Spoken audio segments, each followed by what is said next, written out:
अस्सलाम वालेकुम नाज़रीन, मैं हूं वसीम अली और आप देख रहे हैं Wasim Ali official YouTube channel. नाज़रीन, आज हमारे पास बड़ी तगड़ी किस्म की खबरें हैं जो आपके साथ आज के व्लॉग के अंदर डिस्कस की जाएंगी। तो नाज़रीन, इमरान खान काफ़ी तपे हुए हैं आर्मी चीफ आसिम मुनीर के ऊपर, और आसिम मुनीर का नाम लेकर इमरान खान ने धमकियाँ लगा दी हैं। अब इमरान खान क्यों इतने फ्रस्ट्रेशन का शिकार हैं, इमरान खान क्यों इतने हाइपर हैं, और इमरान खान ने आसिम मुनीर का नाम लेकर क्या क्या धमकियां दी, इसके ऊपर आपके साथ आज के व्लॉग के अंदर बात करेंगे। दूसरी जो खबर है वो मुस्लिम नून के लिए कोई अच्छी खबर नहीं है कि मुस्लिम नून की दो अहम विकेटें गिर चुकी हैं और मियां नवाज शरीफ की विकेट भी खतरे के अंदर है। क्या कुछ अपडेट है इसके ऊपर भी बात करेंगे। और जो तीसरी खबर है कि जो राना सनाउल्लाह हैं उन्होंने एक स्टेटमेंट जारी किया, उस स्टेटमेंट को लेकर हर तरफ उनकी जगसाई हो रही है, उनके ऊपर तनकीद हो रही है। राना साहब ने क्या कुछ ऐसा कह दिया, ये भी आपके साथ डिस्कस करेंगे। आगे बढ़ने से पहले आपसे एक ही गुजारिश होगी कि अगर आपने अभी तक हमारे channel Wasim Ali official YouTube channel को सब्सक्राइब नहीं किया तो काइंडली अभी हमारे चैनल को सब्सक्राइब कर लें, बेल आइकन को प्रेस करना मत भूलिएगा। तो नाज़रीन, पहले बात कर लेते हैं जी मुस्लिम नून के ऊपर जो एक कड़ा वक्त आया है कि मुस्लिम नून की दो बड़ी विकेटें गिर गई हैं। इसके ऊपर पहले बात कर लेते हैं, फिर आते हैं इमरान की जानब के इमरान ने क्या कुछ तड़ियाँ लगा दी हैं आर्मी चीफ को। वैसे तो इमरान लगाते रहते हैं, लेकिन अभी इमरान ने जो तड़ी लगाई है ना वो आर्मी चीफ का नाम लेकर लगाई गई है। यानी कि अब इमरान खान खुलकर इस्टेब्लिशमेंट के खिलाफ मैदान के अंदर आ गए, उसके ऊपर बात करेंगे। लेकिन आपको पहले बताएं कि मुस्लिम नून की जो दो विकेटें गिरी हैं, एक तो गुजरांवाला से विकेट गिरी है, और बेसिकली ये जो विकेट गिरी है आजम क्यूम नाहरा उनका नाम है। ये बेसिकली 8 फरवरी के इलेक्शन के अंदर जो है वो इनको हरा दिया गया था, लेकिन उसके बाद इन्होंने दोबारा गिनती की अपील की थी, जो कोर्ट के हुक्म के ऊपर इन्होंने दोबारा गिनती करवाई, और जब दोबारा गिनती हुई तो अजहर क्यूम नाहरा जो है वो गुजरांवाला से जीत गए। उनकी फतह का नोटिफिकेशन भी जारी हो गया था, लेकिन रिसेंटली लाहौर की हाई कोर्ट ने इनकी जो फतह का नोटिफिकेशन था उसको कलअदम करार देकर इनके जो मध्य मुकाबिल थे उनको फतह याब करार दे दिया है। मामला कुछ यूं है कि पहले तो इनको हरा दिया गया, इन्होंने दोबारा कोर्ट के आर्डर लेके आ गए और दोबारा गिनती हो गई, गिनती के अंदर ये फतह याब हो गए, और उसके बाद फिर इनका मध्य मुकाबिल लाहौर हाई कोर्ट के अंदर चला गया, और लाहौर हाई कोर्ट ने ये डिसीजन दिया कि चूंकि जब ट्रिब्यूनल बन गए थे इलेक्शन के वाले से, जहां पर शिकायत थी वहां पर ट्रिब्यूनल बन गए थे, जब ट्रिब्यूनल बन गए थे तो फिर उसके बाद इलेक्शन कमीशन का दायरा इख्तियार नहीं रहता कि वो दोबारा गिनती करे, यानी कि दोबारा गिनती का जो इख्तियार है वो इलेक्शन कमीशन के पास नहीं रहता। इसलिए जो पहले का नोटिफिकेशन था कामयाबी का उसको बरकरार रखा गया है, और इनको जो है नाहरा साहब को जो है क्या इनको जो है वो इनकी नोटिफिकेशन जो कामयाबी का था उसको कलअदम करार दे दिया गया। इसके अलावा मुस्लिम नून की एक और जो विकेट गिरी है वो अब्दुल रहमान कांजू लोधरा से उनका नोटिफिकेशन जारी किया हुआ था, उसको भी कलअदम करार दे दिया गया है। और इसके अलावा ननकाना साहब से भी जो नून लीग के उम्मीदवार फतह याब थे उनके भी नोटिफिकेशन को मुअत्तल लाहौर हाई कोर्ट का एक बेंच है उसने जो है वो कर दिया है। तो ये मुस्लिम नून के लिए काफ़ी बुरी खबरें थी कि जो इन्हें नशिस्तें वापस इनके हाथ लग गई थी, अब दोबारा इनके हाथ से छीन गई। और ये कहा जा रहा है कि इन 130 जो मियां साहब का हल्का है, जहां पर मियां साहब का मुकाबला तहरीक इंसाफ की सदर जो पंजाब उस वक्त पंजाब की सदर थी डॉक्टर यास्मीन राशिद, उनके साथ मुकाबला था, और वहां पर ये मुख्तलिफ किस्म के इल्जाम लगाए जा रहे हैं कि एस्टेब्लिशमेंट ने मियां साहब को जितवाया है। अब यहाँ पे जो बेसिक इल्जाम है वो मियां साहब के ऊपर यह है कि वहां पर ओवर राइटिंग की गई, या फिर जो है वो काउंटिंग तो दोबारा हो चुकी है, उसके अंदर मियां साहब फतह याब हो चुके हैं, लेकिन यहाँ पे यही कहा गया कि यहाँ पर जो है अपवर्ड राइटिंग की गई। अपवर्ड राइटिंग से मुराद है कहीं पर अगर 870 वोट पड़े तो वहाँ पे नोटिफिकेशन के ऊपर 8 के पीछे 1 का इजाफा करके 1870 कर दिया गया। तो ये बेसिकली इल्ज़ाम है कि मियां साहब को वहाँ से इस्टेब्लिशमेंट ने जितवाया है। वहाँ पे doctor Yasmin Rashid Lahore high court से उन्होंने रुजू किया हुआ है, और यहाँ पर अगर जो है वो ऐसा हो जाता है कि मियां साहब की कामयाबी का नोटिफिकेशन कहीं पर भी अगर फ़र्ज़ किया कलअदम हो जाता है तो ये बड़ा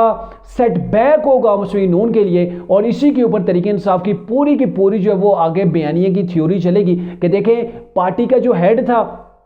वो इलेक्शन हार गया, मानसेरा से भी लाहौर से भी वो इलेक्शन हार गया है, और देखें जो पार्टी का हेड ही अगर हार गया है तो उस पार्टी को कैसे गवर्नमेंट बना के दे दी गई। तो तरीके इंसाफ के पास एक तगड़े किस्म का पॉइंट आ जाएगा। अगर मियां साहब के जो इलेक्शन हुआ था उसके अंदर उन्हें फतह याबी मिली थी, उसके ऊपर लाहौर हाई कोर्ट को जो है वो इनकी कामयाबी के नोटिफिकेशन को कहीं पर भी अगर कलअदम करार देती है तो ये बेसिकली वो सीटें थी जहां पर मुस्लिम नून को सेटबैक हुआ है। तो ये जो आपके सामने कुछ नाम रखें। तो अब आते हैं जो अहम मुद्दा है हमारा कि इमरान खान ने ऐसी क्या तड़ियां लगा दी हैं, इमरान को क्या प्रॉब्लम है कि अभी वो इतने हाइपर किए हुए हैं, क्यों इतने डिस्परेट किए हुए हैं कि एकदम से वो लड़ाई के मूड के अंदर आ गए। बेसिकली इमरान खान का अभी जो हायरिंग हो रही है, उनकी समाअत हो रही है, वो हो रही है साइफर केस के ऊपर। तो साइफर केस के ऊपर समाअत के दौरान जब इन्हें टाइम मिला साफियों से गुफ्तगू का, तो वहां पर इमरान खान ने कुछ साफियों से ऐसी गुफ्तगू की है जो आपके मैं सामने रखूंगा। और इसके पहले मैं आपको ये भी बताऊं कि जो प्रोपेगेंडा हो रहा है सोशल मीडिया के ऊपर आर्मी के खिलाफ, तो गुज़िश्ता रोज आर्मी की कोर कमांडिंग ऑफिसर्स की जो है वो एक कॉन्फ्रेंस हुई है। उस कॉन्फ्रेंस के अंदर बड़े वाज़े जो है वो पैगाम दिया गया है कि जो लोग सोशल मीडिया के ऊपर प्रोपेगेंडा कर रहे हैं, इल्ज़ामात लगा रहे हैं पाक फौज के ऊपर, पाक फौज के खिलाफ मनफी प्रोपेगेंडा कर रहे हैं, उनके खिलाफ आईनी हाथों से निपटा जाएगा। कानून पाकिस्तान का जो कानून है, पाकिस्तान का जो आइन है, आइन पाकिस्तान के तहत उनके खिलाफ कार्रवाई की जाएगी। यानी कि एक बार फिर से सोशल मीडिया के ऊपर जो लोग फौज के खिलाफ बयानियां बना रहे हैं, उनकी पकड़ दकड़ का मरला शुरू होने वाला है। और डेफिनेटली आप देखेंगे कि इसके अंदर तरीके इंसाफ के लोगों की एक बहुत बड़ी तादाद है, बहुत कसीर तादाद है, क्योंकि सोशल मीडिया के ऊपर इस वक्त अगर कोई फौज के खिलाफ प्रोपेगेंडा कर रहा है तो वो तरीके इंसाफ है। तरीके इंसाफ के लोग खुलकर जनरल आसिम मुनीर को जो है वो बुरा भला भी कह रहे हैं, DGSPR को वो जो वो टैग कर करके ऐसी पोस्टें लगा रहे हैं कि जिसके बाद उनकी गिरफ्तारी जो है वो बनती है। अब मैं आपको बताऊं कि इमरान खान ने अडयाला जेल के अंदर साइफर की समाअत के दौरान साफियों से जो गुफ्तगू की है, उसके अंदर इमरान ने यह कहा है कि गुज़िश्ता समाअत के ऊपर जंगल के बादशाह का नाम लिया तो आज अदालत में इजाफी शीशे लगाकर दीवारें बना दी गई हैं। और यह भी कहा गया कि मुल्क में जंगल का कानून है, ये सब जंगल के बादशाह करवा रहा है। जंगल का बादशाह चाहता है तो नवाज शरीफ के तमाम केसेस मुआफ हो जाते हैं, और जब चाहता है तो 5 दिन में हमें 3 केसेस के अंदर जो है वो सजा हो जाती है। जनरल आसिम मुनीर ने मेरी बीवी को जो है वो सजा दिलवाने में बराह रास्त किरदार अदा किया। जज साहब का ये कहना है कि मेरी कनपट्टी पर गन रखकर फैसले करवाए गए। अगर मेरी बीवी को कुछ हुआ तो जनरल आसिम मुनीर को नहीं छोड़ूंगा, जब तक जिंदा हूं आसिम मुनीर का पीछा नहीं छोड़ूंगा। इसके लिए गैर आइनी गैर कानूनी जो इसने इकदाम उठाए, मैं इनको बेनकाब एक्सपोज करता रहूंगा।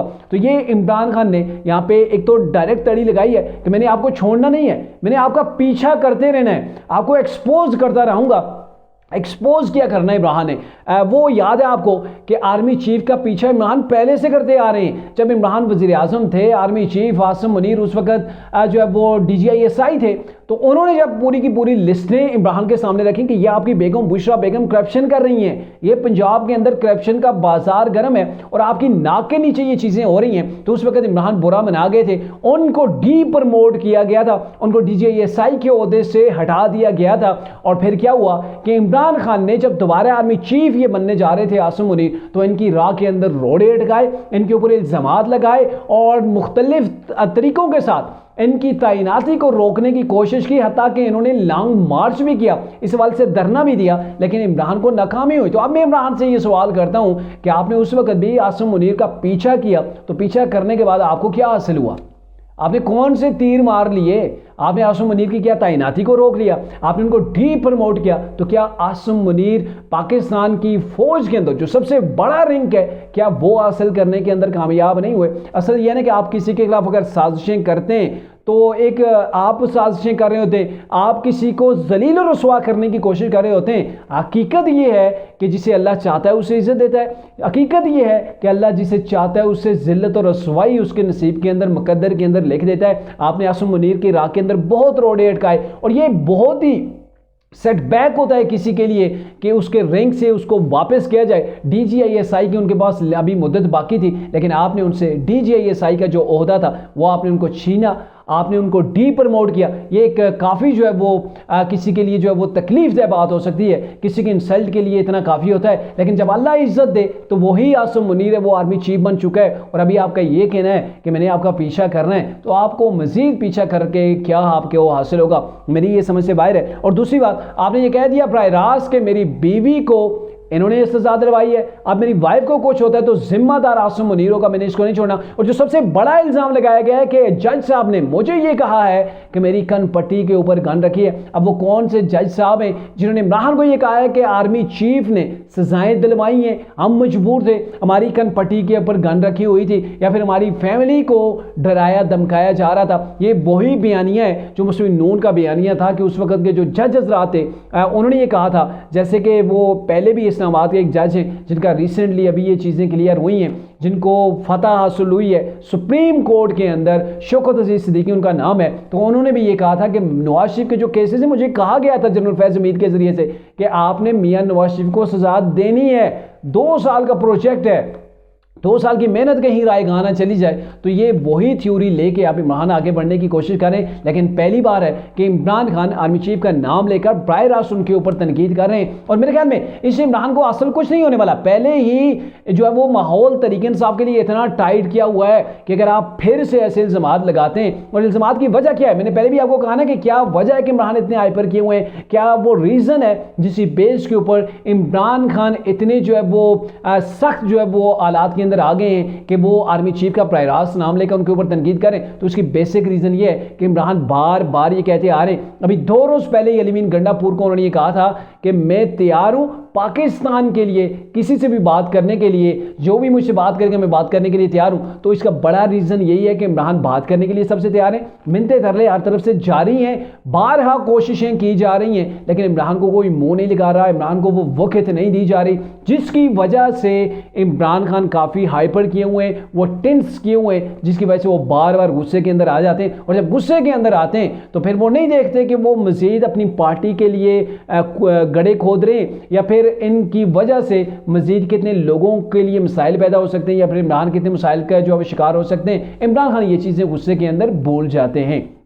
अब आते हैं जी राना सनाउल्लाह की स्टेटमेंट के ऊपर। राना सनाउल्लाह ने बड़ी दिलचस्प किस्म की स्टेटमेंट दी है। राना सनाउल्लाह का कहना यह, एक टॉक शो के अंदर बैठे हुए थे तो राना सनाउल्लाह ने वहां पे यह कह दिया है कि मुस्लिम लीग नून की जो अभी गवर्नमेंट है, इस गवर्नमेंट के अंदर जो प्रोग्रेस है उसकी जिम्मेदारी नून लीग के ऊपर नहीं बनती, क्योंकि नून लीग ने आवाम से जो इलेक्शन के दौरान वादे किए थे कि हम जो वो ये करेंगे, तो अब उन वादों की तकमील जो नून लीग का फ़र्ज़ नहीं है, नून लीग की जिम्मेदारी नहीं है, क्योंकि नून लीग ने वहाँ पे एक शर्त आयद की हुई थी कि हमें सादा अक्सरियत मिल जाए। यानी कि नून लीग को जो वोट पड़ा है, अब नून लीग की गवर्नमेंट है, तो नून लीग जो वो जिम्मेदारी कबूल नहीं करेगी किसी किस्म की, क्योंकि हमें सादा अक्सरियत नहीं मिली। और मेरे ख्याल में राना साहब को थोड़ा सा सोचना भी चाहिए कि आपके पास अगर सादा अक्सरियत नहीं थी तो आपको गवर्नमेंट नहीं लेनी चाहिए थी। आपका प्राइम मिनिस्टर बन गया, वजारतें आप सब ने ले ली हैं, जब वजारतें भी होंगी, चूंकि पीपल्स पार्टी तो वजारतें उन्होंने नहीं ली हैं, वो कैबिनेट का हिस्सा नहीं है, तो आपने वजारतें भी ले ली, प्राइम मिनिस्टर भी आपका बन गया, पंजाब के अंदर नून लीग की गवर्नमेंट बन गई। जब ये सारी चीज़ें हो गई तो अब आप चाहें या ना चाहें आपको जिम्मेदारी भी कबूल करना पड़ेगी, आपके हर अच्छे इकदाम की और हर बुरे इकदाम की आपको बराह रास्त उसकी जो है वो आपके ऊपर तनकीद भी होगी, आपकी अप्रिसिएशन भी होगी। तो ये यहाँ पे आप जो कंधे झटक के आप ये नहीं कह सकते कि हम जिम्मेदार नहीं हैं, आपने गवर्नमेंट नहीं लेना थी, आपने गवर्नमेंट ले ली, जैसे तैसे करके आपको गवर्नमेंट बना के दे दी गई है, तो अब आपके गले के अंदर ये हार है, आप इसे निकालना चाहें भी तो नहीं निकल सकता, आपको प्रोग्रेस देना पड़ेगी। भले आपने इलेक्शन के अंदर लोगों से वादे किए हूं कि हमें जो है वो आप सादा अक्सरियत दिलाएं, अब लोग तो सादा अक्सरियत नहीं दिला सकते, लोगों ने तो अपनी तरफ से वोट दिया था। आप देखें ना, मुस्लिम नून के अंदर भी 2 किस्म के धड़े नजर आ रहे हैं। एक दड़ा मियां नवाज शरीफ का है। अभी मियां नवाज शरीफ का बयानिया क्या है, मियां नवाज शरीफ इस जो वफाकी गवर्नमेंट है इससे अपने आप को साइड के ऊपर कर रहे हैं, हालांकि वो पंजाब के अंदर मरीम नवाज साहिबा के शाना पे न करें, लेकिन वफाकी गवर्नमेंट से अपने आप को थोड़ा सा दूर करें। और मियां साहब के जो फ्रंट मैन है जैसे कि राना सनाउल्लाह हैं, वो भी इस्टेब्लिशमेंट के ऊपर तनकीद कर रहे हैं कि हमें इलेक्शन हरवाया गया। इसके अलावा जो शेखुपुरा से जिनका तल्लुक है मियां जावेद लतीफ़, वो भी इस्टेब्लिशमेंट के ऊपर तनकीद कर रहे हैं, बल्कि उनका एक टॉक शो के अंदर यह कहना था कि शेखुपुरा के 5 हल्के 90 करोड़ रुपए, यानी कि उन्होंने टॉक शो के ऊपर बात कर रहे थे आमिर मीर के साथ कि 90 करोड़ रुपए के एवज मुस्लिम नून को ये 5 हल्के शेखुपुरा के वो हरवाए गए और तरीके इंसाफ को वहां पे जितवाया गया। तो इतना बड़ा अगर इल्ज़ाम है तो फिर इलेक्शन कमीशन के ऊपर भी इल्ज़ाम बनता है, और तरीके इंसाफ जो पहले से सड़कों के ऊपर आने की बातें कर रही है कि इलेक्शन फेयर नहीं था, इलेक्शन को मैनेज किया गया, और यही अब बयानिया मुस्लिम नून भी बना रही है, और नून के वो लोग बना रहे हैं जो मियां नवाज शरीफ के ज़्यादा करीब हैं। चूँकि मियां नवाज शरीफ साहब इस मांगे तांगे की गवर्नमेंट से, ये जो इत्तेहादी गवर्नमेंट है, इससे वो ज़्यादा मुतमईन नहीं है। अपने आप को अभी से वो साइड लाइन कर रहे हैं और आने वाले दिनों के अंदर अगर मियां साहब को पार्टी की सदारत मिल जाती है तो आप देखेंगे कि मियां साहब अपने आप को कुल्ली तौर पर इस गवर्नमेंट से अलग कर लेंगे और उनका बयानिया भी, चाहे वो अदलिया के खिलाफ हो, साबका इस्टेब्लिशमेंट के खिलाफ हो, तो मज़ीद उसके अंदर वो जान भी पड़ जाएगी।